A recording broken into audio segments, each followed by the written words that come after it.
تلقى لاعبي النادي الأهلي تحذيرا فنيا قويا قبل مواجهة الإياب أمام إيجل نوار البوروندي، بعد أن أظهر الفريق المنافس ملامح خطورة في لقاء الذهاب، ليشعل الأجواء قبل موقعة استاد القاهرة المقررة مساء غد السبت ضمن منافسات إياب دور 32 من دوري أبطال إفريقيا. ووفقا لمصدر داخل الجهاز الفني، فقد حرص المدير الفني ياسوروب على توجيه رسالة حاسمة للاعبيه خلال المران الأخير، مؤكدا أن التأهل لم يحسم بعد، وأن الأداء العشوائي لفريق إيجل نوار يجعله منافسا مقلقا يمكن أن يفاجئ في أي لحظة.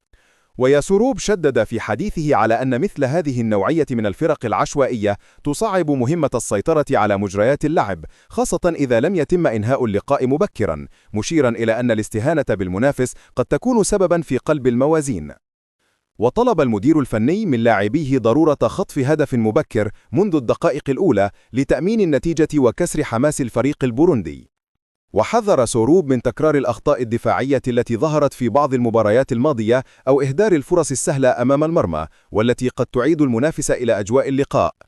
وأكد سوروب أن الأهلي يملك الأفضلية من الناحية الفنية والبدنية، لكن الحسم يحتاج إلى تركيز وشراسة هجومية حتى الدقيقة الأخيرة، مشددا على أن البطولة الإفريقية لا تعرف المفاجآت إلا حين يتهاون الكبار.